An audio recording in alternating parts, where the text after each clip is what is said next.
আসসালামু আলাইকুম। আশা করছি আপনারা সবাই ভালো আছেন, সুস্থ আছেন। তো আজকে প্রাথমিক সহকারী শিক্ষক বা প্রাথমিক শিক্ষক চাকরির ভাইবা প্রস্তুতি শীর্ষক গুরুত্বপূর্ণ কিছু ইনফরমেশন শেয়ার করবার জন্য মূলত লাইভে আসা। তো আপনারা অনেকে আমাকে পার্সোনালি আমার কাছে জানতে চেয়েছেন বিভিন্ন ইনফরমেশন। তার আগে আমি একটু শেয়ার করে নিই।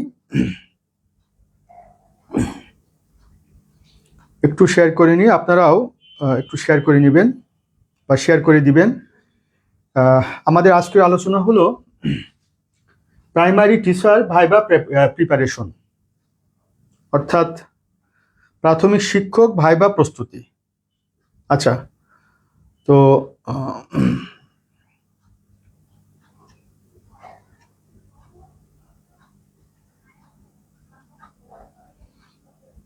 আমাকে ক্লিয়ারলি শোনা যাচ্ছে কিনা এবং দেখা যাচ্ছে কিনা, যারা লাইভে আছেন একটু কমেন্ট করবেন।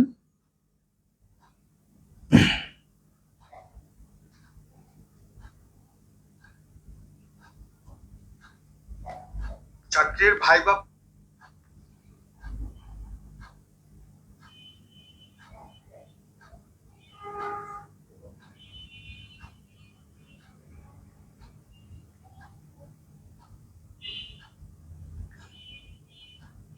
আচ্ছা, একটু কমেন্ট করবেন আমাকে ক্লিয়ারলি দেখা যাচ্ছে কিনা এবং শোনা যাচ্ছে কিনা।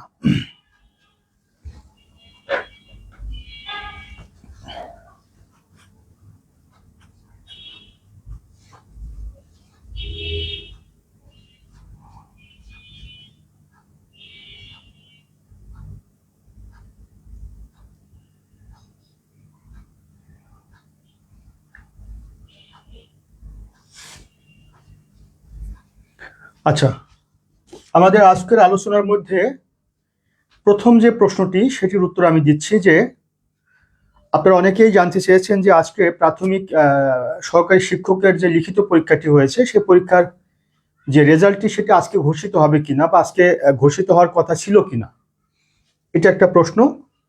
আচ্ছা, আতিয়া, ওয়ালাইকুম আসসালাম। প্রথম প্রশ্ন যে প্রাথমিক সহকারী শিক্ষকের যে লিখিত পরীক্ষাটি সেই পরীক্ষাটির যে রেজাল্টটি সেই রেজাল্টটি আজকে ঘোষিত হবে কিনা কিংবা রেজাল্টটি আজকে ঘোষিত হওয়ার সম্ভাবনা ছিল কিনা। এটার প্রথম উত্তর হচ্ছে যে বিভিন্ন মাধ্যমে আমরা জানতে পেরেছিলাম যে আজকে লিখিত পরীক্ষার চূড়ান্ত রেজাল্টটি দেওয়ার কথা ছিল, বাট প্রাথমিক এবং গণশিক্ষা মন্ত্রণালয়ের অনুমোদন না পাওয়ার কারণে প্রাথমিক শিক্ষা অধিদপ্তর এই রেজাল্টটি পাবলিশ করতে পারেনি। এবং দ্বিতীয়ত আমরা জানতে পেরেছি যে এই সপ্তাহের মধ্যে হয়তোবা রেজাল্টটা দিতে পারে। তাহলে প্রথম প্রশ্ন হচ্ছে যে প্রাইমারি সহকারী শিক্ষকের লিখিত পরীক্ষা এমসিকিউ পদ্ধতিতে সেটির রেজাল্ট আজকে দেয়নি, তবে এই সপ্তাহের মধ্যে রেজাল্টটি দিতে পারে। প্রথম প্রশ্ন। দ্বিতীয় প্রশ্ন হচ্ছে যে এই পরীক্ষায় কত সংখ্যক টেকাতে পারে, অর্থাৎ প্রতিটা পদের বিপরীতে কত সংখ্যক টেকাতে পারে, 3 গুণ, 4 গুণ, 5 গুণ। এটা টোটালি মিনিস্ট্রি এবং একই সাথে ডাইরেক্টরেটের বিষয়, অর্থাৎ প্রাথমিক এবং গণশিক্ষা মন্ত্রণালয় এবং প্রাথমিক শিক্ষা অধিদপ্তরের বিষয়, বাট এটা আমাদের আগে থেকে মন্তব্য করা দুষ্কর। তবে বিভিন্ন মাধ্যমে আমরা জানতে পেরেছি যে টোটাল যে পোস্ট সে পোস্টের 5 টাইমস, অর্থাৎ 5 গুণ পরীক্ষার্থীকে লিখিত পরীক্ষায় টিকিয়ে তাদেরকে মৌখিক পরীক্ষায় সুযোগ দেবার কথা। এটার কম বেশি হতে পারে। তাহলে দ্বিতীয় প্রশ্ন হচ্ছে যে টোটাল পোস্টের বিপরীতে 3 থেকে 5 গুণ সংখ্যক পরীক্ষার্থীকে মৌখিক পরীক্ষা অংশগ্রহণ করবার সুযোগ দিতে পারে। 3 নম্বর প্রশ্ন অনেকে আমার কাছে করেছেন যে সেটি হচ্ছে স্যার প্যানেল জিনিসটা কি। প্রথমত আমরা জানি যে লিখিত পরীক্ষায় যারা উত্তীর্ণ হবে এদেরকে মৌখিক পরীক্ষা দিতে হবে। মৌখিক পরীক্ষায় 50% নম্বর পেতে হবে, অর্থাৎ 10 নম্বরের মধ্যে ন্যূনতম 5 পেতে হবে মৌখিক পরীক্ষায় পাশ করবার জন্য। তো মৌখিক পরীক্ষা 10-এর মধ্যে যারা 5 পাবে আর লিখিত পরীক্ষায় যে নম্বরটি পাবে, 2টো নম্বর যোগ হবার পরে যে সংখ্যাটা দাঁড়াবে সেই সংখ্যাটা টোটাল প্যানেল হিসাবে বিবেচিত হবে এবং যে কয়টা post according to merit position সেই কয়টা পোস্টের বিপরীতে চাকরি পাওয়ার পরে যারা থাকবে তারা অপেক্ষামান তালিকায় থাকবে, অর্থাৎ তারা প্যানেলে থাকবে। এবং এই প্যানেলের মেয়াদটি থাকবে হচ্ছে 1 বছর বলা হচ্ছে, শোনা যাচ্ছে। এটা এখনো উই আর নট শিওর, আমরা কিন্তু কেউই নিশ্চিত না এবং এরকমই কথা শোনা যাচ্ছে যে প্যানেলে যারা থাকবেন তাদের এই প্যানেলে মেয়াদটি থাকবে পরবর্তী প্রাইমারি সার্কুলার দেবার আগ পর্যন্ত, কিংবা কেউ কেউ বলছে যে এটি 1 বছর পর্যন্ত এটির মেয়াদ থাকবে। অর্থাৎ অনেকেই চাকরি পাবে বা প্রাথমিক বিদ্যালয়ে সরকারি শিক্ষক হিসেবে চাকরিতে জয়েন করবে, বাট বেটার অপরচুনিটি তো সবাই চায়, বেটারমেন্ট তো সবাই প্রত্যাশা করে। কেউ যদি বিসিএস সহ অন্য কোনো সরকারি চাকরিতে যদি কেউ সুযোগ পায়, তো এখান থেকে যারা চলে যাবে, ওই যে পদগুলো ফাঁকা হচ্ছে পরবর্তীতে নিয়োগ দেওয়ার আগেই, পরবর্তীতে সার্কুলারের মাধ্যমে শিক্ষক নিয়োগ দেওয়ার আগেই এই প্যানেল থেকে মেরিট পজিশনে তাদেরকে নেওয়া হবে। এখন এটা অনেকে আমার কাছে জানতে চেয়েছে যে স্যার প্যানেলটা কি, তো সেই প্যানেলের বিষয়টা কিন্তু আমি আপনাদেরকে ক্লিয়ার করলাম। এখন আপনারা একটু বুঝতে পারছেন কিনা আমাকে একটু কমেন্ট করে জানান। আজকের প্রথম বিষয় ছিল যে আজকে যে প্রাথমিক বিদ্যালয়ের সরকারি শিক্ষকের যে লিখিত পরীক্ষার যে রেজাল্টটি, সেই রেজাল্টটি কেন দিল না, বা লিখিত রেজাল্টটি প্রস্তুত রয়েছে কিনা। দেখেন, এটি কিন্তু কারোর আগে থেকে জানার কথা না, তবে বিভিন্ন মিডিয়াতে বা মিডিয়ার মাধ্যমে আমরা জানতে পেরেছি যে আজকে যে রেজাল্টটি দেওয়ার কথা ছিল, এটি রেজাল্ট চূড়ান্তভাবে তৈরি হয়েছিল এবং এই রেজাল্টটি যেহেতু আপনার ঘোষিত হবে যে ডাইরেক্টরেটের মাধ্যমে, সেটি নাম আছে ডাইরেক্টরেট অফ প্রাইমারি এডুকেশন বা প্রাথমিক শিক্ষা অধিদপ্তর। এই প্রাথমিক শিক্ষা অধিদপ্তর আসলে কোন মিনিস্ট্রির অধীনে পরিচালিত হয়? Ministry of primary and mass education. Ministry of primary and mass education, অর্থাৎ প্রাথমিক এবং গণশিক্ষা মন্ত্রণালয়ের আওতাভুক্ত। প্রাথমিক ও গণশিক্ষা মন্ত্রণালয়ের আওতাভুক্ত প্রাথমিক শিক্ষা অধিদপ্তর। এটা হচ্ছে কনসার্ন মিনিস্ট্রি এবং এটা হচ্ছে কনসার্ন ডাইরেক্টরেট বা কনসার্ন অধিদপ্তর। তো মূলত এই কনসার্ন যে অধিদপ্তর, ডাইরেক্টরেট প্রাইমারি এডুকেশন, এটি এই প্রাথমিক শিক্ষা অধিদপ্তর, এটি মূলত রেজাল্ট দেওয়ার কথা ছিল, বাট যেহেতু কনসার্ন মিনিস্ট্রি অ্যাপ্রুভ করেনি, অর্থাৎ ministry of primary and mass education প্রাথমিক গণশিক্ষা মন্ত্রণালয় অ্যাপ্রুভ করেনি, এই কারণে মূলত চূড়ান্ত রেজাল্টটা দিতে পারেনি। এখন এরপরে আবার অনেকে আমার কাছে জিজ্ঞাসা করেছেন বা অনেকে আমাকে জিজ্ঞাসা করছেন, স্যার আসলে এই লিখিত পরীক্ষাটা কি, এটা কি আসলে বাতিল হবে কিনা। দেখেন, আমি কিন্তু আবারও বলছি, I am not concern authority, I am not part of concern authority, in fact I am not none of the concern authority. এটা টোটালি ডিপেন্ড করবে কনসার্ন মিনিস্ট্রি এবং কনসার্ন ডাইরেক্টরেটের উপরে। বাট আমার কাছে যেটি মনে হচ্ছে, যেহেতু পরীক্ষাটি হয়ে গেছে গত শুক্রবার এবং এখন পর্যন্ত অনেকদিন হয়ে গেল, তো এটা যদি বাতিল হতো তাহলে আলটিমেটলি হয়তো বাতিল করে ফেলতো, তবে হয়তো বা বাতিল হবে না বা বাতিল হওয়ার সম্ভাবনা কম। তাহলে কি হতে পারে, আমি কিন্তু আবার বলছি দিস ইজ নট ফাইনাল, এটা চূড়ান্ত সিদ্ধান্ত কর্তৃপক্ষ নিবে, অথরিটি নিবে, বাট এটা আমার ধারণা।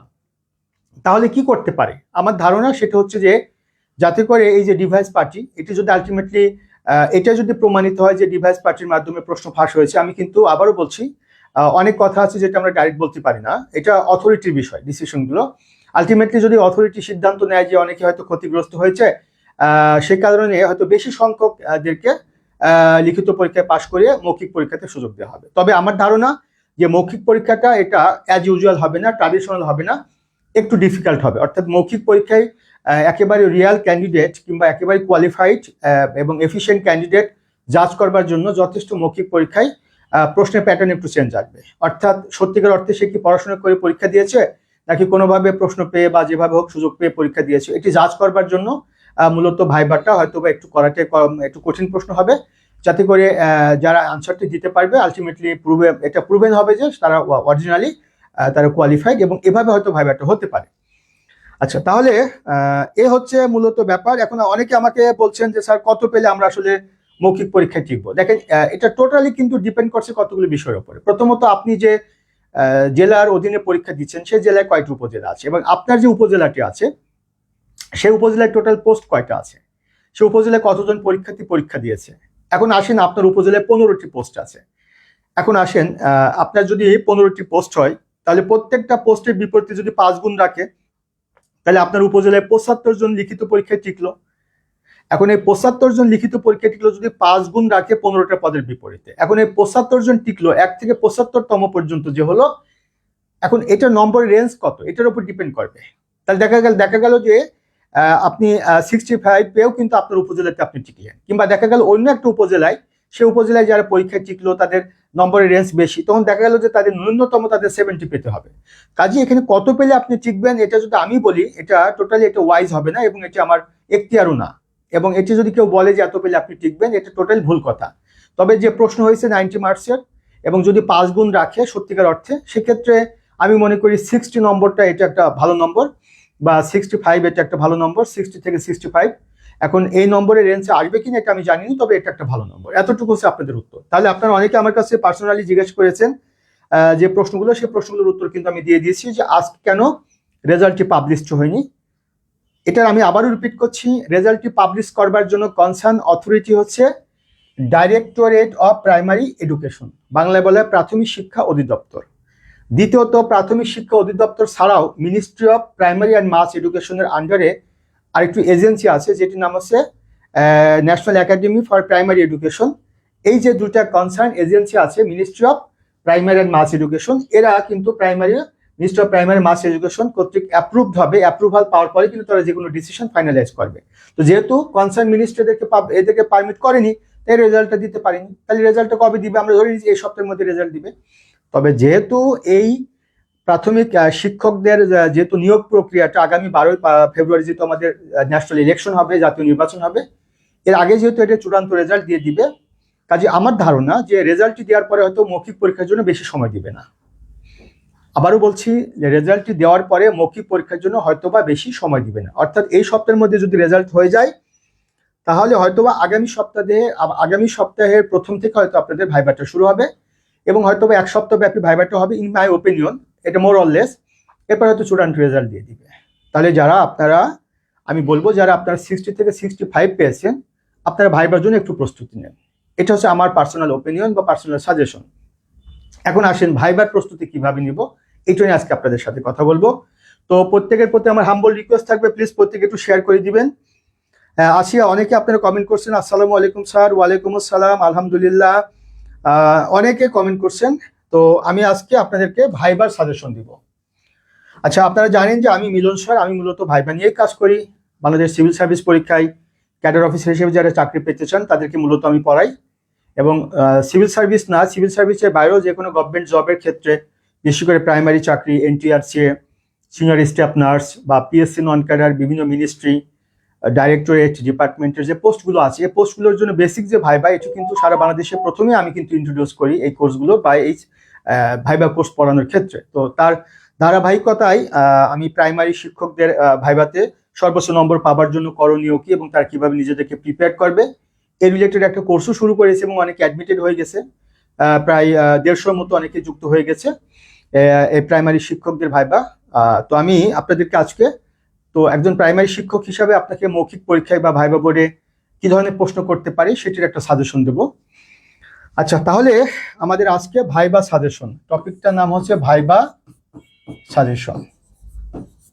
আচ্ছা, তো ভাইবা সাজেশনে ভাইবাতে আপনাদের কি কি টাইপের প্রশ্ন করতে পারে বা কোন কোন টপিক থেকে প্রশ্নটি করতে পারে। প্রথমত, ভাইবা বোর্ডে আসলে ভাইবা বোর্ডে শুধুমাত্র আপনি প্রশ্নের উত্তর দেওয়ার জন্য আপনাকে ডাকা হয়েছে, ব্যাপারটি সেটি না। আপনাকে শুধু প্রশ্নের উত্তরটি আপনি দিবেন এটার জন্য আপনাকে ডাকা হয়েছে, ব্যাপারটি সেটি না। অলরেডি আপনি লিখিত পরীক্ষায় দিয়েছেন বা লিখিত পরীক্ষায় পাশ করবার পরে আপনি তো অলরেডি প্রমাণ করেছেন যে আপনি কোয়ালিফাইড বা স্কিল বা আপনি হচ্ছে কোয়ালিফাইড। বাট মৌখিক পরীক্ষা বা ভাইবা বোর্ডে আপনাকে ডাকা হয়েছে আপনার সার্বিক প্রেজেন্টেশন, অর্থাৎ আপনার সার্বিক বা আপনার টোটাল পার্সোনালিটি জাজ করবার জন্য।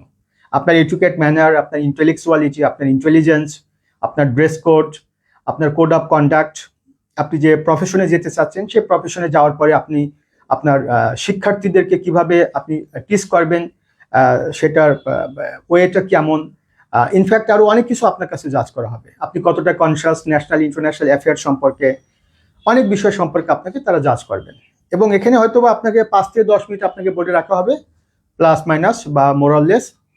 এই সময়টুকু আপনার লাইফের সবচেয়ে ইম্পর্টেন্ট মোমেন্ট। এবং আমি আপনাদেরকে আবার বলছি, লিখিত পরীক্ষা যারা ফার্স্ট হবে এদের মধ্যে আনফর্চুনেটলি অনেকে হয়তো ফেল করবে ভাইবা বোর্ডে, কারণ ভাইবাতে কিন্তু নম্বর নির্ধারণ করা হয়েছে 50% নম্বরের, কমপ্লিট ফেল। তো ফেল কেন করবে? অনেকগুলো কারণে ফেল করবে। তো আসলে আপনাকে ভাইবাতে সাজেশন বলে আসলে কোনো কিছু নেই। ভাইবাতে আমি আপনাদের কয়েকটা টপিক বলে দিব, এই টপিকগুলো যদি আপনারা একটু পড়াশোনা করেন, আশা করা যায় এখান থেকে হয়তো আপনাদের প্রশ্ন করার সুযোগ রয়েছে। তাহলে প্রথমত আপনার সম্পর্কে, অর্থাৎ সেলফ, এই আপনার সম্পর্কে আপনি একটা ফাইল প্রস্তুত করবেন। আমি যদি আবারও বলি, আপনার সম্পর্কে একটা ফাইল তৈরি করে ফেলবেন। সেই ফাইলে কি থাকবে? সেই ফাইলে থাকবে প্রথমত আপনার যে নামটি, সেই নামের অর্থটা কি, নামটা কে রেখেছে, আপনার এই নামের সাথে মিল রয়েছে এমন কোনো বিখ্যাত ব্যক্তিবর্গ যদি পৃথিবীতে থাকেন, তাদের সম্পর্কে আপনাকে একটু জেনে যেতে হবে। দ্বিতীয়ত আপনার যে জন্ম তারিখ, সেই তারিখটাই বিশেষ কোনো ঘটনা আছে কিনা আন্তর্জাতিক কিংবা বাংলাদেশে, কিংবা এই দিন কোনো ঘটনা আছে কিনা, বা এই তারিখটা বিশেষ কোনো কারণে গুরুত্বপূর্ণ কিনা, এটা সম্পর্কে আপনি একটু জেনে যাবেন। এটা নিয়ে আমি এর আগেও আপনাদের কথা বলেছি, কিন্তু অনেকে আমার কাছে জানতে চান, তা আজকে আমি একটা সাজেশন দিচ্ছি। এটা হচ্ছে শুধু আপনার সেলফ সম্পর্কে। তারপরে আপনার বাবা মা সম্পর্কে।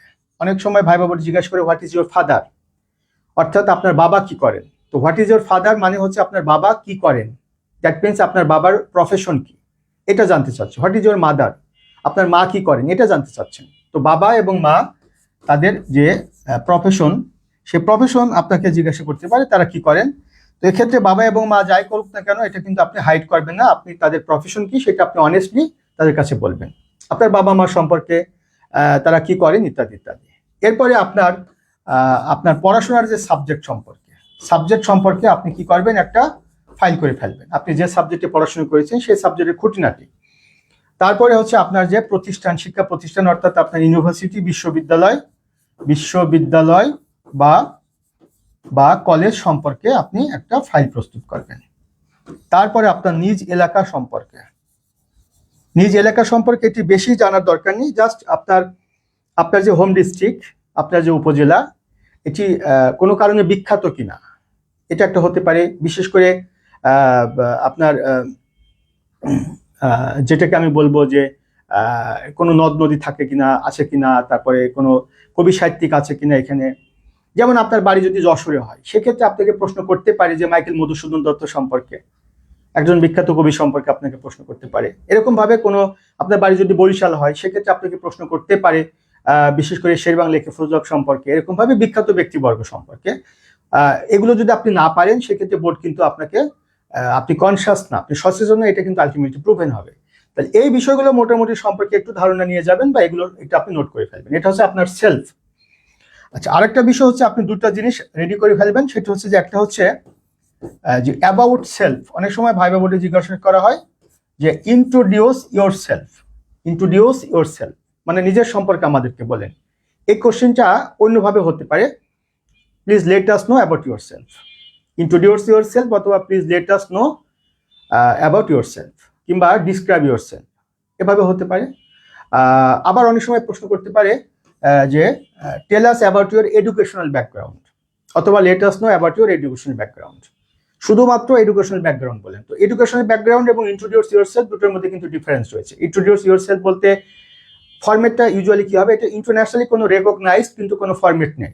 আপনি যেভাবে বলবেন না কেন, যেহেতু প্রাইমারি চাকরি পেতে চাচ্ছেন, এটা একদম সহজ ভাষায় বলবেন। প্রথমে আপনি এভাবে বলতে পারেন, thank you sir, this is mister অমক, বা আই এম মিস্টার অমক, I am from Gazipur district, বা আপনি উপজেলার নাম বলতে পারেন, আই এম ফ্রম ধরেন কালিয়াকৈর উপজেলা আন্ডার গাজীপুর ডিস্ট্রিক্ট। তারপর আপনি বলতে পারেন যে মাই ফাদার্স নেম ইজ অমক, who is a dash, my mother's name is অমক, হু ইজ এ ড্যাশ। হয়ে গেল। এরপরে আপনি যদি ম্যারিড হন, সেক্ষেত্রে আপনি বলতে পারেন যে in my personal life I am married, এটা আপনি নাও বলতে পারেন। এরপর সেকেন্ড অপশনে আপনি এডুকেশনাল ব্যাকগ্রাউন্ডে চলে যাবেন। এডুকেশনাল ব্যাকগ্রাউন্ডে অনেকে ভুল করে, এসএসসি এবং এইচএসসির ক্ষেত্রে আপনি পাস্ট বলবেন, পাস্ট, যে I passed SSC and HSC respectively এত সালে। এরপরে অনার্স মাস্টার্সের ক্ষেত্রে আপনি বলবেন যে আই হ্যাভ ডান, অথবা আই ডিড, অথবা আই হ্যাভ কমপ্লিটেড, অথবা আই কমপ্লিটেড। এটা অনেকে ভুল করে বসে। এসএসসি এবং এইচএসসির ক্ষেত্রে আপনি পাস্ট বলবেন। আর অনার্স কিংবা মাস্টার্সের ক্ষেত্রে আপনি হয় বলবেন আই ডিড, অথবা আই হ্যাভ ডান, অথবা আই হ্যাভ, যদি আমি বলি আই হ্যাভ ডান, অথবা আই ডিড, অথবা আই কমপ্লিটেড, অথবা আই হ্যাভ কমপ্লিটেড। এরপরে আপনি যদি রেজাল্টের কথা মেনশন করেন, জিপিএ কিংবা সিজিপিএ, সেক্ষেত্রে আপনি বলবেন যে আই অবটেইনড অথবা আই সিকিউরড, আই অবটেইনড অথবা আই সিকিউরড, এগুলো হচ্ছে আপনার রেজাল্টের ক্ষেত্রে আপনি বলবেন। আচ্ছা, থ্যাংক ইউ সো মাচ। আমাদের আজগর খান কমেন্ট করছো, হ্যাঁ thank you. Zohair Yusuf, thank you so much Zohair আমার হচ্ছে বিসিএস এর viva student. Zohair, I am proud of you. Zohair হচ্ছে 43rd বিসিএস এর ট্যাক্স ক্যাডারে, ট্যাক্সেশন ক্যাডারে কর্মরত আছে অ্যাসিস্ট্যান্ট কমিশনার হিসাবে। জোহাইর ফার্স্ট চয়েস ছিল বিসিএস ফরেন অ্যাফেয়ার্স ক্যাডার। যাই হোক, আমি মনে করি সে সর্বোচ্চ পর্যায়ে পেশাদারিত্বের সর্বোচ্চ পরিচয় দিবে এবং সিভিল সার্ভিসের সর্বোচ্চ পদ হোল্ড করবে। সর্বোচ্চ শুভকামনা জোহাইর। আচ্ছা আজগর, আচ্ছা তাহলে এটা হলো আপনাকে এই বিষয়গুলো আপনাকে জিজ্ঞাসা করবে। এরপরে আপনি এক্সট্রা কারিকুলার অ্যাক্টিভিটিসের সাথে যদি আপনি সম্পৃক্ত থাকেন, দ্যাট মিনস আপনার কোনো হবি যদি থাকে সেটা আপনি বলতে পারেন, কিংবা আপনার ডিউরিং আপনার লেজার টাইম আপনি কি করেন সেটা আপনি বলতে পারেন। এরপর লাস্টে আপনি বলবেন যে sir in brief that's all about me, thank you sir. এ হচ্ছে মোটামুটি ইন্ট্রোডিউস ইউরসেলফের একটা ফরম্যাট, বা আমি যদি বলি আপনাকে সংক্ষেপে। যদি আপনার কাছে মনে হয় এগুলো খুব ডিফিকাল্ট হয়ে যাচ্ছে, তাহলে আরো ইজি ওয়েতে আপনি বলার চেষ্টা করবেন, but because you are going to be a primary teacher, so এত ডিফিকাল্ট ওয়েতে আপনার বলার দরকার নেই। তাহলে একটা হচ্ছে এডুকেশনাল ব্যাকগ্রাউন্ড, একটা হচ্ছে অ্যাবাউট ইউরসেলফ, আর আরেকটা ভাইবা বোর্ড অনেক সময় জিজ্ঞাসা করা হয় যে tell us about your family background. তিনটা জিনিস, আপনার ফ্যামিলি ব্যাকগ্রাউন্ড বলেন, আপনার এডুকেশনাল ব্যাকগ্রাউন্ড বলেন এবং আপনার সম্পর্কে। 4 নম্বর প্রশ্নের সময় জিজ্ঞাসা করে ভাইবা বোর্ডে ইংলিশে কিংবা বাংলায় যে আপনার জীবনের কোনো স্মরণীয় কোনো মুহূর্ত আছে কিনা, বা আপনার লাইফে কোনো বিটার এক্সপিরিয়েন্স আছে কিনা, এটা আমাদেরকে একটু বলেন। তো ইউজুয়ালি এই ধরনের প্রশ্ন করা হয় যে আপনার লাইফের সবচেয়ে ইম্পর্টেন্ট মোমেন্ট কোনটি ছিল, বা আপনার জীবনের স্মরণীয় মোমেন্ট কোনটি, বা স্মরণীয় ঘটনাগুলো কি কি, এটা আপনাকে জিজ্ঞাসা করতে পারে। তো এই হচ্ছে মোটামুটি আপনার অ্যাবাউট সেলফ বা পার্সোনালিটি সম্পর্কে, বা আপনার পার্সোনাল বিষয় সম্পর্কে আপনাকে জিজ্ঞাসা করতে পারে। এটি নট অনলি প্রাইমারি টিচারের জন্য, বাট অলসো সিভিল সার্ভিস সহ যে কোনো গভর্নমেন্ট জবের জন্য কিন্তু ভাইবা বোর্ড এই প্রশ্নগুলো করতে পারে। আচ্ছা, 70 নম্বর প্লাস থাকলে পারে। আচ্ছা, এটা টোটালি আমি কিন্তু বলতে পারবো না যে কত পেলে আপনাদের চান্স হবে, এটা আমার ধারণা থেকে বলছি। তাহলে প্রত্যেকে যেগুলো বলছি সেগুলো প্রত্যেকে একটু নোট করে ফেলেন এবং প্রত্যেকের মতো এগুলো লিখে ফেলেন। আচ্ছা, একটু আমাকে কমেন্ট করবেন সবার এ পর্যন্ত লেখা হয়েছে কিনা, হ্যাঁ লেখা হয়েছে কিনা একটু কমেন্ট করবেন। আচ্ছা, এটা হলো যে আপনার সেলফ। এবার আসেন দ্বিতীয় যে অংশটুকু। দ্বিতীয় যে অংশটুকু কোন জায়গা থেকে প্রশ্ন করতে পারে? দ্বিতীয় যে অংশটুকু, সেই অংশটুকু আমি যদি বলি সেটা হচ্ছে যে ল্যাঙ্গুয়েজ মুভমেন্ট, অর্থাৎ ভাষা আন্দোলন থেকে মুক্তিযুদ্ধ পর্যন্ত। এই ভাষা আন্দোলন থেকে মুক্তিযুদ্ধ পর্যন্ত যে পর্যায়টা আছে, অর্থাৎ 1952 সাল থেকে 1971 সাল পর্যন্ত যে বিভিন্ন পর্যায় আছে, এই পর্যায়গুলো আপনারা একটু প্রত্যেকেই পড়বেন। কেন পড়বেন? কারণ আপনাদেরকে প্রাইমারি স্কুলে একটা সাবজেক্ট পড়াতে হবে, সেটা হচ্ছে বাংলাদেশ অ্যান্ড গ্লোবাল স্টাডিজ, অর্থাৎ বাংলাদেশ ও বিশ্ব পরিচয়।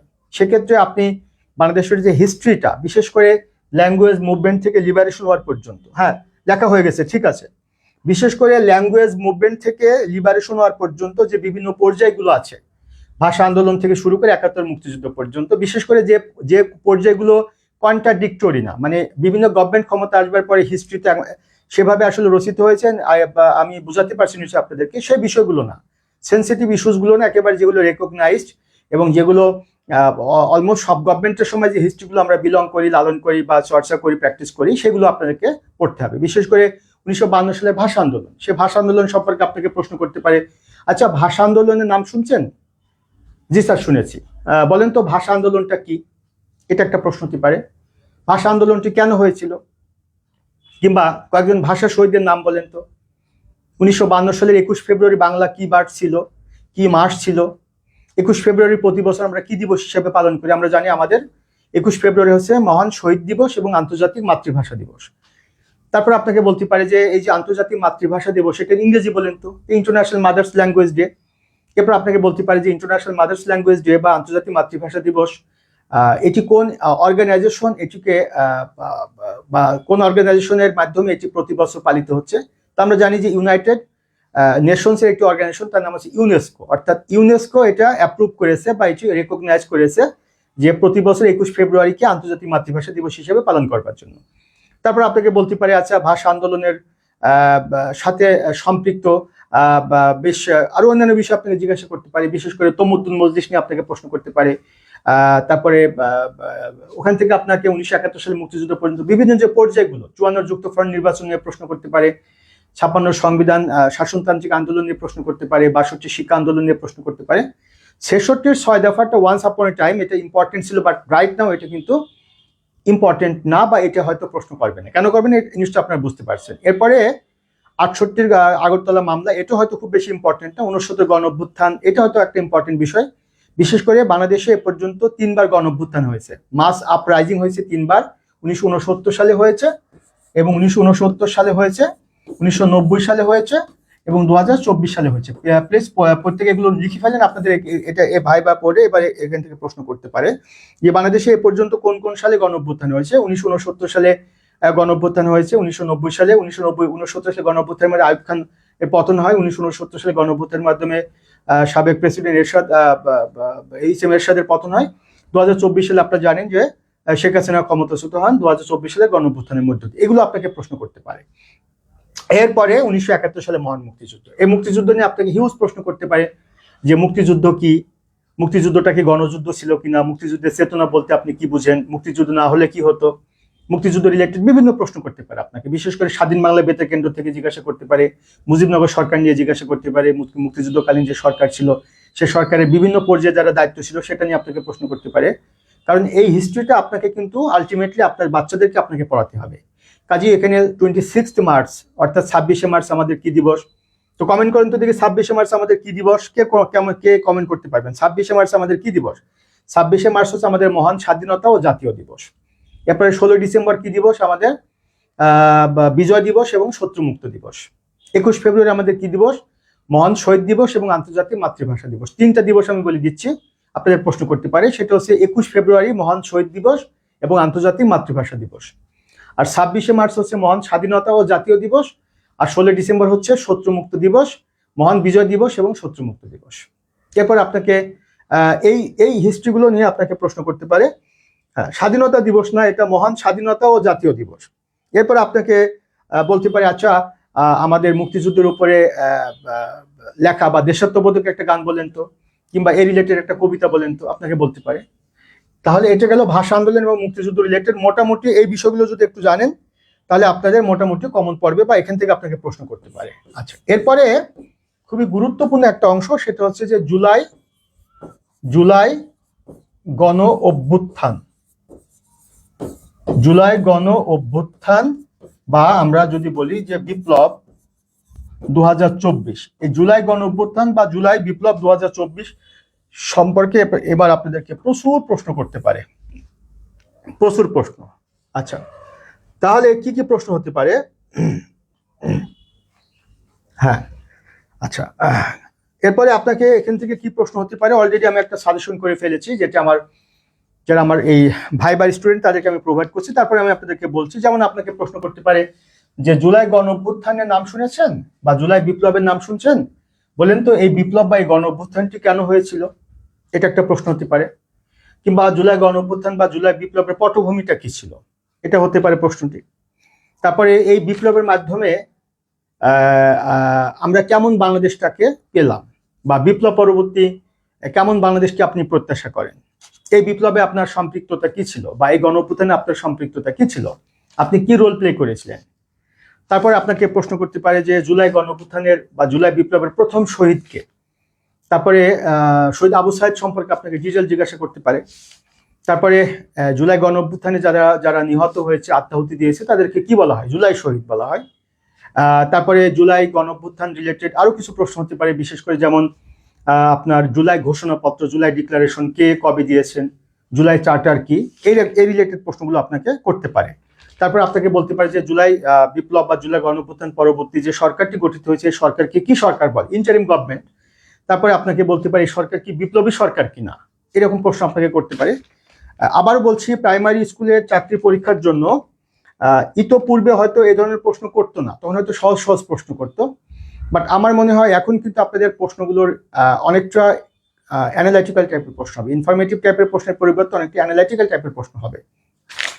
এখান থেকে আপনাকে প্রশ্ন করতে পারে যে এই যে জুলাই বিপ্লব বা জুলাই গণ অভ্যুত্থান, এর মতো গণ অভ্যুত্থান ইতোপূর্বে হয়েছে কিনা বাংলাদেশ। অলরেডি তো আমি বলেছি 1969-এ হয়েছে, 1990-তে হয়েছে। তারপর যদি বলে যে এই যে জুলাই বিপ্লবের মতো বিপ্লব পৃথিবীতে কোন কোন দেশে হয়েছে, আপনারা জানেন যে 1789 থেকে 1799 পর্যন্ত ফ্রেঞ্চ রেভলিউশন হয়েছে, 1917 রাশিয়ান রেভলিউশন হয়েছে, 1959-এ কিউবান রেভলিউশন হয়েছে, 49-এ চাইনিজ কমিউনিস্ট রেভলিউশন হয়েছে, এরপরে 2011-এ আরব স্প্রিং হয়েছে, আরব বসন্ত হয়েছে। এরকম কয়েকটা বিপ্লব নিয়ে আপনাকে জিজ্ঞাসা করতে পারে এবং সেই বিপ্লব সম্পর্কে আপনাকে জিজ্ঞাসা করতে পারে। তারপরে এর সাথে রিলেভেন্ট বিভিন্ন বিষয়, বিশেষ করে ম্যাগনা কার্টা নিয়ে প্রশ্ন করতে পারে। তারপরে আপনার যেটাকে আমি বলবো যে মদিনার সনদ নিয়ে প্রশ্ন করতে পারে, মানে এই বিপ্লব, গণ অভ্যুত্থান, তারপরে বাংলাদেশের বর্তমান যে ইন্টারিম গভর্নমেন্ট তার যে বৈধতাটা কি, বিশেষ করে ডক্ট্রিন অফ নেসেসিটিটা কি, সেকেন্ড রিপাবলিক কি, এগুলো আমি আবারও বলছি এগুলো কিন্তু বিসিএস লেভেলের কোশ্চেন, বাট আপনাদেরকে এগুলো করবে কিনা আই ডোন্ট নো।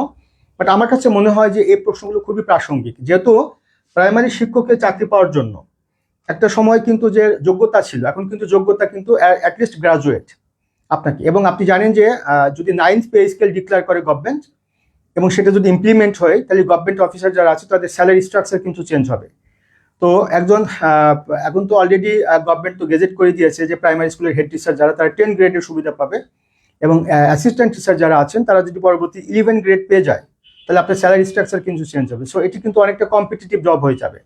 কাজেই আপনাকে কিন্তু যথেষ্ট কোয়ালিফাইড এটা আপনাকে প্রুভ করতে হবে বোর্ডে। পরবর্তীতে পরীক্ষাগুলো কিন্তু ডিফিকাল্ট হবে, কাজেই আপনাকে কিন্তু এই লেভেলের প্রশ্নগুলো করবেন। আচ্ছা, একজন প্রশ্ন করছে যে গণভোট থেকে কি প্রশ্ন করবে। আচ্ছা, কি প্রশ্ন করবে এটা কিন্তু বলা মুশকিল। অর্থাৎ অ্যাকচুয়ালি আপনার প্রশ্নটি হবে হচ্ছে ভোট থেকে কি ধরনের প্রশ্ন করতে পারে, কি ধরনের প্রশ্ন করবে এটা তো আমি জানি না, বাট কি ধরনের প্রশ্ন করতে পারে। তো সেটা হলো যে আগামী 12 ফেব্রুয়ারি আমাদের জাতীয় নির্বাচন এবং একই সাথে আমাদের গণভোট অনুষ্ঠিত হবে। তো গণভোটে এখানে দুটো ভোট আছে, একটা হা ভোট এবং একটা হচ্ছে না ভোট। তো অলরেডি আমার কিছু স্টুডেন্ট যারা বিশেষ ভাইবা ভোট ফেস করেছে বা অনেকেই ভাইবা ভোট ফেস করেছে বিশেষে, তাদেরকে প্রশ্ন করা হয়েছে যে গণভোটে যে 4টি ভোট রয়েছে, 4টি যে প্রশ্ন রয়েছে সেই 4টি প্রশ্ন কি কি, এটা আপনাকে প্রশ্ন করতে পারে।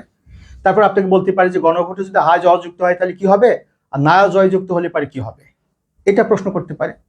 তো আমরা জানি যে হা যদি জয়যুক্ত হয় তাহলে অ্যাকচুয়ালি যে ফ্যাসিজম এই ব্যবস্থা এটা বাংলাদেশের নতুন করে আর ইন্ট্রোডিউস হবে না, বা ফ্যাসিস্ট সরকার ক্ষমতায় আসতে পারবে না যদি হা ভোট জয়যুক্ত হয়। আর যদি না হয় সেটা ভিন্ন কথা। এটা নিয়ে তো আমাদের সরকারি কনসার্ন অথরিটি এটা নিয়ে অনেকটা আলোচনা করছে বা আমাদেরকে কনসাস করে দিচ্ছে আলোচনা করে। এটা হচ্ছে আপনাকে প্রশ্ন করতে পারে। এরপরে আপনাকে বলতে পারে যে জুলাই বিপ্লবে বা জুলাই গণঅভ্যুত্থানে নিহত হয়েছে বা শহীদ হয়েছে এমন কয়েকজন ব্যক্তির নাম বলেন তো। তারপর আপনাকে বলতে পারে যে এটিকে কেন আপনি তাদেরকে জুলাই শহীদ বলছেন। তো আমরা জানি যে অ্যাকচুয়ালি যে ন্যায় যুদ্ধে বা ন্যায়সঙ্গত সংগ্রামে যারা আত্মাহুতি দেয় তাদেরকে মূলত শহীদ বলা হয়। তো যেহেতু এই যে জুলাই আন্দোলনটি বা জুলাই গণঅভ্যুত্থানটি এটি স্বতঃস্ফূর্তভাবে হয়েছে অনেকগুলো সর্বশ্রেণীর পেশার মানুষের দৃষ্টিতে, এটা আপনাকে ভাইবা বোর্ডে বোঝাতে হবে, কারণ এটা অনেকটা পলিটিক্যাল ইস্যুস। আমি সেদিকে যাচ্ছি না, জাস্ট আমি আপনাকে সাজেশন দিচ্ছি, সেভাবে আপনাদেরকে নিজ দায়িত্বে এটা আপনাকে বোঝাতে হবে। আচ্ছা, সংবিধান নিয়ে আমি বলবো সংবিধান সংস্কার কমিটি সম্পর্কে কিছু বলেন। সংবিধান সংস্কার কমিটি তো না, এটা হচ্ছে সংবিধান সংস্কার কমিশন। আচ্ছা, আমি এটা নিয়ে বলবো। আচ্ছা, আমার যে ভাইবা কোর্সে অনেকে যুক্ত হয়ে অনেকে জানতে চাচ্ছেন, ভাইবা কোর্সে ভর্তি চলছে। ভাইবা কোর্সে অলরেডি 150 মতো, প্রায় নিয়ার অ্যাবাউট 150 অলরেডি যুক্ত হয়ে গেছে। তো আমি আপনাদেরকে বলি, এটা আমার ফোন নম্বর 01712282980। এটা আমার হোয়াটসঅ্যাপ নম্বর, এটা আপনারা এই হোয়াটসঅ্যাপ নম্বরে আপনারা একটু করবেন, আমার সাথে কমিউনিকেট করবেন। ডিটেল আমি আপনাদেরকে বলে দিব, এ হচ্ছে আমার হোয়াটসঅ্যাপ নম্বর, আপনারা এখানে কমিউনিকেট করবেন ভর্তি সংক্রান্ত ব্যাপারে কোনো জানবার জন্য। আচ্ছা, আরো অনেক কিছু আপনাকে প্রশ্ন হতে পারে যে ফ্যাসিজম নিয়ে প্রশ্ন করতে পারে যে ফ্যাসিজম কি, ফ্যাসিস্ট সরকার বলতে আমরা কি বুঝি। তারপরে আপনাকে এর সাথে রিলেটেড বিভিন্ন বিষয় নিয়ে জিজ্ঞাসা করতে পারে, আইনের শাসন বলতে আমরা কি বুঝি, তারপরে গুড গভর্নেন্স বলতে আমরা কি বুঝি, এরকম অনেক কিছু। এখন প্রাইমারি পরীক্ষা বলে যে আপনাকে ভাইভাতে আপনাকে সহজ প্রশ্ন করলে তো আপনি বেঁচে গেলেন, বাট আমার কাছে মনে হয় প্রশ্নগুলো একটু কঠিন টাইপের প্রশ্ন করতে পারে। এরপরে জুলাই ডিক্লারেশন, একটু আগে বলেছি জুলাই ঘোষণাপত্র কি, জুলাই চার্টার কি, এগুলোর তাৎপর্য কি, সিগনিফিকেন্স কি, এটা নিয়ে আপনাকে প্রশ্ন করতে পারে। তো মোটামুটি জুলাই গণঅভ্যুত্থান নিয়ে যদি আপনি এই বিষয়গুলো একটু ভালো করে দেখেন, এর সাথে সারাউন্ডিংস কিছু বিষয় আছে সেগুলো যদি একটু ভালো করে দেখে যান, তাহলে আশা করা যায় আপনি চাকরিটি পাবেন ইনশাল্লাহ, মানে ভাইবা বোর্ডে ভালো করবেন। ইনফ্যাক্ট আপনাকে হয়তো জিজ্ঞাসা করতে পারে, আচ্ছা জুলাই বিপ্লবে বা জুলাই গণঅভ্যুত্থানে শিক্ষকদের ভূমিকা কি ছিল, যদি আপনি শিক্ষক হিসেবে ভাইবা দিতে চান, আপনি যদি নার্স হিসেবে ভাইবা দিতে চান, তাহলে ডাক্তারদের ভূমিকা কি ছিল, নার্সদের ভূমিকা কি ছিল, এটা নিয়ে আপনাকে প্রশ্ন করতে পারে। তো মোটামুটি এগুলো একটু আপনার উত্তর রেডি করে ফেলেন, আশা করছি এখান থেকে আপনার প্রশ্ন কমন পাবেন। আচ্ছা, এরপরে দ্বিতীয় যে পার্টটা থাকবে আজকে আলোচনার সাজেশনের, সেটা হচ্ছে যে সংবিধান। আজকে আমি মূলত দুটো বিষয় নিয়ে সাজেশন দিচ্ছি, তিনটা বিষয়। একটা হচ্ছে অ্যাবাউট সেলফ, মানে আপনার সম্পর্কে আপনি কি প্রস্তুত করবেন, কিভাবে পড়বেন। দ্বিতীয়ত হচ্ছে জুলাই গণঅভ্যুত্থান বা বিপ্লব নিয়ে আপনি কি পড়বেন। তৃতীয়ত হচ্ছে যে কনস্টিটিউশন বা সংবিধান রিলেটেড প্রশ্ন আপনাকে কি করতে পারে, অর্থাৎ সংবিধান। তো সংবিধান রিলেটেড প্রথমে যে বেসিক প্রশ্ন, আচ্ছা আমরা বাংলাদেশ অ্যাফেয়ার্সে আমরা পরবর্তী সাজেশনে Bangladesh affairs, international affairs, recent affairs এই তিনটা বিষয় নিয়ে কথা বলবো। মূলত আপনাকে আপনার সম্পর্কে প্রশ্ন করতে পারে, অলরেডি আমি বলেছি কি ধরনের প্রশ্নগুলো আপনাকে করতে পারে। দ্বিতীয়ত হচ্ছে মুক্তিযুদ্ধ, ভাষা আন্দোলন থেকে মুক্তিযুদ্ধ। তৃতীয়ত হচ্ছে আপনার জুলাই গণঅভ্যুত্থান, তারপরে হচ্ছে আপনার সংবিধান, এরপরে বাংলাদেশ অ্যাফেয়ার্স, ইন্টারন্যাশনাল অ্যাফেয়ার্স এবং রিসেন্ট অ্যাফেয়ার্স।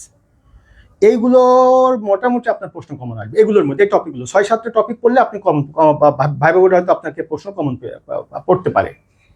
এখন এছাড়াও অন্যান্য প্রশ্নগুলো আপনাকে করতে পারে, যেমন আপনাকে সাধারণ গণিত নিয়ে আপনাকে প্রশ্ন করতে পারে, আপনি সাধারণ একটা ট্রান্সলেশন জিজ্ঞাসা করতে পারে, কিংবা যে কোনো ব্যাকরণ থেকে আপনাকে যে কোনো টাইপের একটা প্রশ্ন করতে পারে, বাংলা সাহিত্য থেকে প্রশ্ন করতে পারে, ইংলিশ লিটারেচার থেকে প্রশ্ন করতে পারে, ছোট্ট একটা অঙ্ক বা একটা জ্যামিতি আপনাকে মুখে মুখে জিজ্ঞাসা করতে পারে। আরও কিছু ক্রিটিক্যাল টাইপের প্রশ্ন করতে পারে, যেমন শিক্ষাই জাতির মেরুদণ্ড, এটাকে ইংলিশ করো তো। কিংবা আপনাকে বলতে পারে যে education is the backbone of a nation, এটার বাংলা কি শিক্ষাই জাতির মেরুদণ্ড। এবার বলতে পারে কেন শিক্ষাই জাতির মেরুদণ্ড। তারপর আপনাকে বলতে পারে যে জ্ঞানী শক্তি, ইংরেজি কি বলো তো, স্যার নলেজ ইজ পাওয়ার। তো নলেজ ইজ পাওয়ার কেন, এটাকে এক্সপ্লেন করো। তারপর বলতে পারে ডোন্ট জাজ আ বুক বাই ইটস কাভার, এটাকে এক্সপ্লেন করো তো। তারপরে এই টাইপের। তারপর বলতে পারে যে আমি একজন শিক্ষক হতে চাই, ইংরেজি করো তো। তারপর বলতে পারে যে I wanted to become a teacher, এটার বাংলাটা কি। I want to become a teacher, এটার বাংলা কি। বা I want to be a teacher, বা I wanted to be a teacher, এটার বাংলা কি। অনেক সময় জিজ্ঞাসা করে যে ডাক্তার 80বার পূর্বে রোগী মারা গেল, ডাক্তার 80বার পর রোগী মারা গেল, পাখির আকাশ ওড়ে, মানে যেটা সিম্পলি যে ট্রান্সলেশনগুলো আপনাকে করতে পারে। এটা তো বলা যাবে না যে কোন ট্রান্সলেশন আপনাকে করবে বা কি জিজ্ঞাসা করবে। তারপর আপনাকে ক্রিটিক্যাল টাইপের প্রশ্ন করতে পারে যে আইডিয়াল টিচার, মানে অ্যান আইডিয়াল টিচার কি কি কোয়ালিটিকে বিলং করতে হয়, একজন আইডিয়াল টিচার কি কি কোয়ালিটি থাকতে হয়, একজন আইডিয়াল টিচার, একজন আদর্শ শিক্ষকের কি কি কোয়ালিটি থাকা দরকার, আপনার মধ্যে কি এগুলো আছে কিনা। কিংবা আপনাকে কেন আমরা এই চাকরিতে সুপারিশ করবো, বা কেন আপনাকে এই চাকরিটি দেবো, এই ধরনের ক্রিটিক্যাল টাইপের প্রশ্ন হতে পারে। তারপর আপনাকে বলতে পারে অনেস্টি কি, ইন্টিগ্রিটি কি, অনেস্টি ইন্টিগ্রিটির মধ্যে ডিফারেন্স কি, হ্যাঁ এই টাইপের প্রশ্নগুলো হতে পারে। তারপরে আপনাকে প্রশ্ন করতে পারে যে আপনি অনেস্ট এটা প্রুভ করেন, আপনি পাংচুয়াল এটা প্রুভ করেন। মানে এখনকার প্রশ্নের প্যাটার্ন যেটা আমার ধারণা, আপনি জানেন যে এবারে প্রাইমারি যে পরীক্ষাটা হয়েছে এটা কিন্তু সম্পূর্ণ নতুন ধাঁচে হয়েছে, আগে কিন্তু এরকম ছিল না। আগে কিন্তু যারা প্রাইমারি টিচার তারা কিন্তু একটা কোটা সুবিধা পেত, এবার কিন্তু কোটা সুবিধা পায়নি। প্লাস এবার যে চাকরিটি পাওয়ার জন্য যে কোয়ালিফিকেশন, এটা কিন্তু ন্যূনতম গ্রাজুয়েশন, আগে কিন্তু এটা ছিল না। কাজে আপনার ইনিশিয়ালি কিন্তু আপনার কোয়ালিফিকেশনটা বেশি লাগছে। সব প্রশ্নের প্যাটার্নও সহজ হবে না, প্রশ্নের প্যাটার্নও ডিফিকাল্ট হবে। এই ধরনের প্রশ্নগুলো আপনাকে করতে পারে। তো এখন আসেন সংবিধান থেকে আপনাকে কি কি প্রশ্ন করতে পারে। দেখুন সংবিধান থেকে অনেক টাইপের প্রশ্ন হতে পারে, বাট সংবিধান থেকে কতগুলো বেসিক প্রশ্ন হতে পারে। যেমন আপনাকে প্রথমত জিজ্ঞাসা করতে পারে যে সংবিধান কি, অর্থাৎ হোয়াট ইজ কনস্টিটিউশন, কমন প্রশ্ন এটা। ইংলিশে যদি জিজ্ঞাসা করে হোয়াট ইজ কনস্টিটিউশন, তা আপনি বলবেন sir constitution is the supreme law of an independent and sovereign state, বা sir constitution is the supreme law of the state. তারপরে আপনাকে বাংলাতে জিজ্ঞাসা করতে পারে যে সংবিধান কি, সংবিধান রাষ্ট্রের সর্বোচ্চ আইন। এরপর আপনাকে বলতে পারে আচ্ছা একটি রাষ্ট্র পরিচালিত হয় তার কোন আইন দ্বারা, স্যার সংবিধান দ্বারা। আচ্ছা সংবিধানকে কি বলা হয়, স্যার সংবিধানকে একটি রাষ্ট্রের সর্বোচ্চ আইন বলা হয়। তারপরে বলতে পারে আচ্ছা সংবিধানকে কেন রাষ্ট্রের সর্বোচ্চ আইন বলা হয়। তো আমরা জানি যে সংবিধানে যা উল্লেখ থাকে এবং একটি রাষ্ট্রে যদি অন্যান্য কোনো আইন থাকে, তো সেই আইনের সাথে সংবিধানের যতটুকু সাংঘর্ষিক সংবিধানের, সে আইনের ততটুকু বাদ যাবে যেটুকু সংবিধানের সাথে সাংঘর্ষিক। এটা হচ্ছে কনস্টিটিউশনাল সুপ্রিমেসি। অর্থাৎ যে একটি রাষ্ট্রে যত আইন থাকে প্রত্যেকটা আইনের ঊর্ধ্বে সংবিধান অবস্থান করে, এই জন্য সংবিধান হচ্ছে রাষ্ট্রের সর্বোচ্চ আইন। এবং এই সংবিধানের সাথে সাংঘর্ষিক অন্য কোনো আইনের ততটুকু বাদ যাবে যতটুকু সংবিধানের সাথে সাংঘর্ষিক। এভাবে আপনার এই বেসিক প্রশ্নগুলো। তারপর আপনাকে বলতে পারে আছে বাংলাদেশের সংবিধানে বর্ণিত কয়েকটি মৌলিক অধিকারের নাম বলেন তো। মৌলিক অধিকার কি, বাংলাদেশের সংবিধানে কয়টি মৌলিক অধিকার রয়েছে? 18টি মৌলিক অধিকার রয়েছে 27 থেকে 44 পর্যন্ত। মৌলিক অধিকার এবং মানবাধিকারের মধ্যে ডিফারেন্স কি, মানবাধিকার এবং মৌলিক অধিকারের মধ্যে ডিফারেন্স কি, ভাইস ভার্সা, বা মৌলিক অধিকার মানবাধিকার সেম কিনা। বা কয়েকটা মৌলিক অধিকারের কথা বলেন তো, কয়েকটা মৌলিক চাহিদার কথা বলেন তো। মৌলিক চাহিদা হচ্ছে বেসিক নিডস, আর মৌলিক অধিকার হচ্ছে ফান্ডামেন্টাল রাইটস, আর মৌলিক চাহিদা হচ্ছে ফান্ডামেন্টাল নিডস। এটা আপনাদের জিজ্ঞাসা করতে পারে। এরপরে আমাদের সংবিধান নিয়ে প্রশ্ন করতে পারে। আমাদের সংবিধান খসড়া আকারে, ড্রাফট আকারে কনস্টিটিউয়েন্ট অ্যাসেম্বলি বা গণপরিষদে কবে এটি উত্থাপিত হয়েছিল? আমরা সকলে জানি 12 অক্টোবর 1972। কবে এটি গৃহীত হয়েছিল? 4 নভেম্বর 1972। কবে এটি কার্যকর হয়েছে? 16 ডিসেম্বর 1972। এগুলো আপনারা লিখিত পরীক্ষা পড়েছেন, এই টাইপের প্রশ্ন আপনারা করতে পারে, ইনফরমেটিভ টাইপের প্রশ্নগুলো। একটু আপনারা কমেন্ট করেন তো যে আপনারা সবাই ক্লিয়ারলি শুনতে পাচ্ছেন কিনা, প্লিজ একটু কমেন্ট করেন ক্লিয়ারলি শুনতে পাচ্ছেন কিনা, প্লাস একটু শেয়ার করে আপনাদের টাইম লাইনে রেখে দেন। আমি যে সাজেশনগুলো আপনাদেরকে দিচ্ছি, হয়তোবা আপনারা এখান থেকে প্রশ্ন করতে পারে, হয়তোবা, I am not sure, but হয়তোবা আপনাদের প্রশ্ন করতে পারে। তারপর আপনাদের কনস্টিটিউশন থেকে একদম বেসিক প্রশ্ন করতে পারে যে আমাদের সংবিধানে এ পর্যন্ত কতটি সংশোধনী আনা হয়েছে, দ্যাট মিনস কতবার সংশোধন করা হয়েছে। তো আমরা জানি 17, মানে 17 বার। তারপর আপনাকে বলতে পারি যে আমাদের সংবিধানের প্রস্তাবনা কয়টি? 1টি। তারপর তফসিল কয়টি? 7টি। আমাদের সংবিধানে বর্ণিত রাষ্ট্র পরিচালনার মূলনীতি কয়টি? 4টি। আমাদের সংবিধানে কয়টি ভাগ আছে? 11টি। কয়টি অনুচ্ছেদ আছে? 153টি। এভাবে আপনাকে স্পেসিফিক প্রশ্ন করতে পারে। তারপর আপনাকে বলতে পারে আছে বাংলাদেশের সংবিধানে বর্ণিত রাষ্ট্র পরিচালনার মূলনীতিগুলো কি কি? আমরা জানি জাতীয়তাবাদ, সমাজতন্ত্র, গণতন্ত্র, ধর্মনিরপেক্ষ। 9, 10, 11, 12। জাতীয়তাবাদ 9, সমাজতন্ত্র 10, গণতন্ত্র 11 এবং 12 হচ্ছে ধর্মনিরপেক্ষ। এবং আপনারা জানেন যে আমাদের যে ইন্টারিম গভর্নমেন্টের সময় যে বিভিন্ন রিফর্ম কমিশন গঠিত হয়েছে, তার মধ্যে একটা কমিশন আছে কনস্টিটিউশনাল রিফর্ম কমিশন, সংবিধান সংস্কার commission. Professor doctor Ali Riaz মহোদয় এই সংস্কার কমিশনের প্রধান। এটা আপনাদের প্রশ্নগুলো করতে পারে। এবং সেখানে আমাদের রাষ্ট্র পরিচালনার যে মূলনীতি, সেই মূলনীতিতে একটা পরিবর্তন আনবার একটা প্রয়াস অথবা আগামী যদি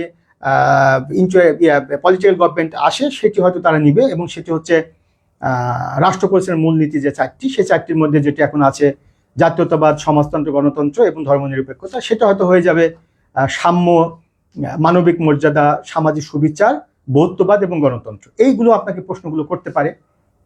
এরপরে সাংবিধানিক বিভিন্ন টার্ম আছে, বিশেষ করে সংবিধানের বেশ কিছু অনুচ্ছেদ আছে, বিশেষ করে 17 নম্বর অনুচ্ছেদ, যেটা অবৈতনিক বাধ্যতামূলক যে প্রাথমিক শিক্ষার কথা বলা হয়েছে 17 নম্বর অনুচ্ছেদে। এটা আপনাকে জিজ্ঞাসা করতে পারে, খুবই জিজ্ঞাসা করার সম্ভাবনা রয়েছে।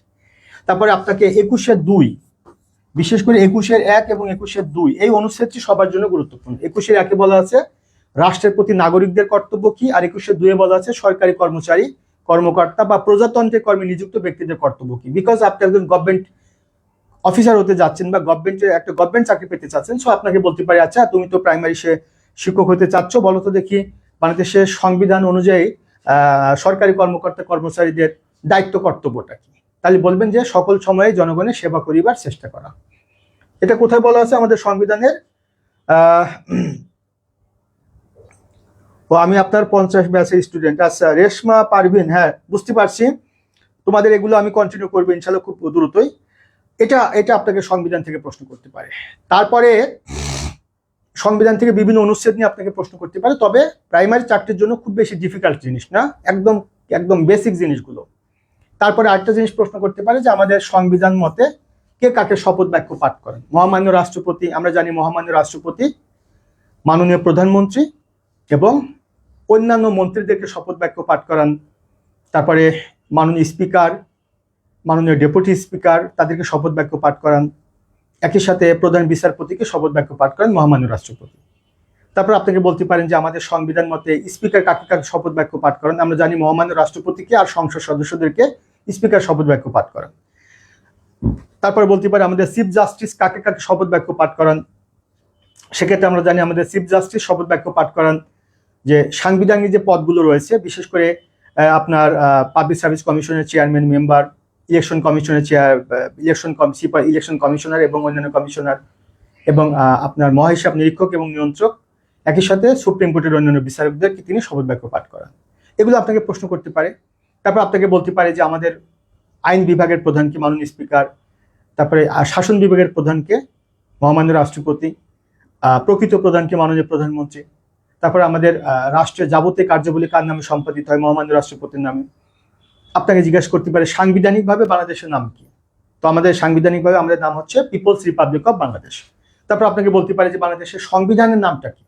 তা আমরা জানি যে আমাদের সংবিধানের নাম হচ্ছে গণপ্রজাতন্ত্রী বাংলাদেশের সংবিধান। The constitution is the people's republic of Bangladesh.